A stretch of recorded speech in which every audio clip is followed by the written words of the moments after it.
বরাক দর্পণ studio. নমস্কার, news Barak দর্পণ studio থেকে সবাইকে আবারও শুভেচ্ছা। আবার চলে আসছে নিউজ রুমে নিত্য নতুন খবর নিয়ে। অবশ্যই দর্শকবৃন্দ পাশে থাকবেন। ভালো লাগলে আপনারা একটু সহযোগিতা করবেন, লাইক শেয়ার করে অন্যকে দেখার সুযোগ করে দেবেন। সীমিত পরিসরে গুরুত্বপূর্ণ সংবাদের আপডেট আপনাদের কাছে নিয়ে আসছি। ভারত আমেরিকার ট্যারিফ যুদ্ধে আপাতত ইতি পড়ল। রাশিয়া থেকে অপরিশোধিত তেল, বিপুল পরিমাণ যুদ্ধাস্ত্র ভারত কিনছে, তা আমেরিকা ভালো চোখে দেখেনি। দুই দেশের মধ্যে বাণিজ্যিক সমঝোতার জন্য একাধিক আলোচনা হলেও ভারত মার্কিন পণ্যের জন্য বাজার খুলতে অস্বীকার করেছে, বিশেষ করে আমেরিকায় উৎপাদিত জিনগতভাবে পরিবর্তিত হাইব্রিড শস্য এবং ফলের ক্ষেত্রে। ভারতের এই অটুট অবস্থানে ক্ষুব্ধ হয়ে ট্যারিফ সম্রাট ডোনাল্ড ট্রাম্প ঘোষণা করেছেন, রাশিয়া থেকে তেল কেনার শাস্তি হিসাবে ভারতের উপর 25% শুল্ক 1 আগস্ট থেকে কার্যকর হবে। এই ঘোষণার ফলে ভারত থেকে রপ্তানি হওয়া প্রধান পণ্যের মধ্যে রয়েছে গয়না, রেডিমেড পোশাক, হীরা, যন্ত্রপাতি, মশলা, ঔষধ, জৈব রাসায়নিক দ্রব্য, কৃষি পণ্য, প্রকৌশল সামগ্রী, জুতা, প্রস্তুত খাবার ইত্যাদি। মার্কিন বাজারে ভারতীয় পণ্যের চাহিদা কমে যেতে পারে কিংবা একেবারেই নাও থাকতে পারে। তাই পণ্য রপ্তানি করা কোম্পানিগুলিকে হয় অতিরিক্ত শুল্কের বোঝা বহন করতে হবে, নয়তো পণ্যের দাম বাড়াতে হবে, এমন পরিস্থিতি তৈরি হয়েছে। আমগুড়িতে অসমীয়া যুব মঞ্চের সংবাদ সম্মেলনে কেন্দ্রীয় সহকারী সম্পাদক আকাশ শইকীয়া বললেন, দেশের চেয়ে গৌরব গগৈ কখনো বড় নয়। গৌরব গগৈয়ের পাকিস্তান প্রীতিমূলক কর্মকাণ্ডের তীব্র নিন্দা জানান তিনি। এছাড়াও সাংসদ গৌরব গগৈকে রাষ্ট্রবিরোধী পুরস্কারে ভূষিত করার আহ্বান জানান।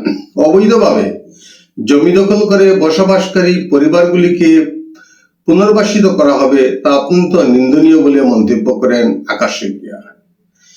পাকিস্তান প্রীতির কারণে 2026 বিধানসভা নির্বাচনে কংগ্রেসের ফলাফল শূন্য না হলে তিনি অসমীয়া যুব মঞ্চ থেকে পদত্যাগ করবেন বলে চ্যালেঞ্জ ছুড়ে দিয়েছেন। শত্রু রাষ্ট্র পাকিস্তানের প্রতি প্রেম ভালোবাসা ত্যাগ করতে হবে, অন্যথায় ভয়াবহ পরিস্থিতির মুখোমুখি হতে প্রস্তুত থাকতে হবে বলে মন্তব্য করেছেন আকাশ শইকীয়া।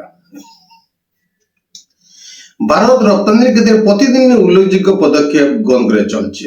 ভারতের সামুদ্রিক খাদ্য শিল্পের অধীনে ব্রিটেন 70% রপ্তানি বৃদ্ধির আশা প্রকাশ করেছে। প্রধানমন্ত্রী নরেন্দ্র মোদীর ব্রিটেন সফরের সময় ফ্রি ট্রেড এগ্রিমেন্ট এর অধীনে এই রপ্তানি বৃদ্ধির পরিকল্পনা করা হয়েছে।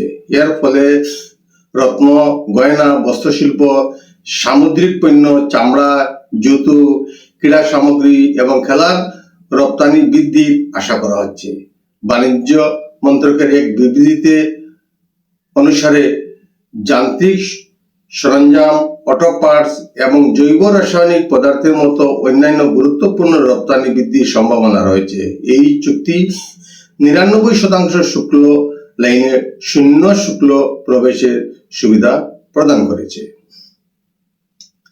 বিগত 25 জুলাই ভারত ব্রিটেনের মধ্যে মুক্ত বাণিজ্য চুক্তির ফলস্বরূপ প্রতি বছর ভারত থেকে 1800 এর বেশি ভারতীয় লোক, যোগ প্রশিক্ষক এবং শাস্ত্রীয় সঙ্গীত শিল্পী ব্রিটেনে কাজের সুযোগ উন্মুক্ত হবে।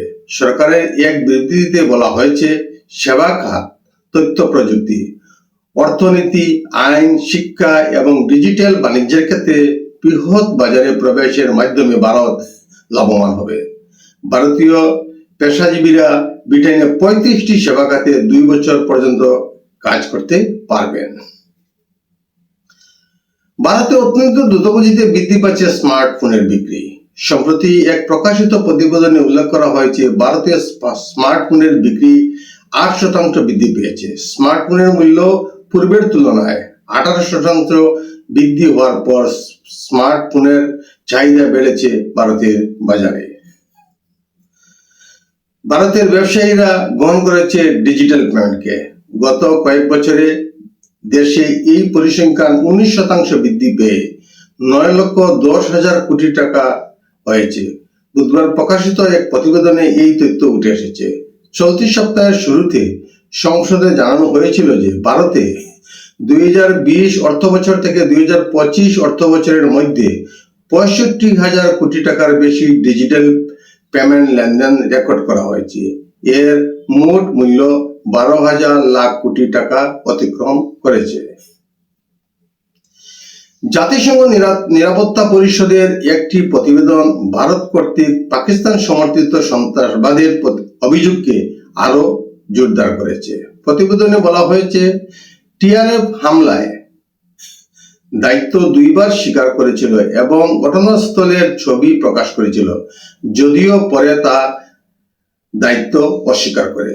একটি প্রতিবেদনে জম্মু কাশ্মীরে পহেলগাঁও 22 এপ্রিলের ভয়াবহ হামলার ফলে পাকিস্তান ভিত্তিক সন্ত্রাসবাদী সংগঠন লস্কর-ই-তৈবা এবং এর প্রক্সি দল দ্য রেজিস্ট্যান্স ফ্রন্ট এর সম্পৃক্ততার কথা উল্লেখ করা হয়েছে। কাজিরাঙ্গা জাতীয় উদ্যানে অঘটন। উদ্যানে মানাবিলে 6টি বন্য মহিষের মৃতদেহ উদ্ধার করা হয়েছে। এখনো মৃত্যুর কারণ জানা যায়নি। উদ্যানের পরিচালক ডক্টর সোনালী ঘোষ এই তথ্য প্রকাশ করেছেন। আজকের প্রতিবেদনে এখানে সংক্ষিপ্ত বিরতি টানছি। সবাইকে নমস্কার জানিয়ে বিদায় নিচ্ছি। न्यूज़ बौरा दर्पण स्टूडियो।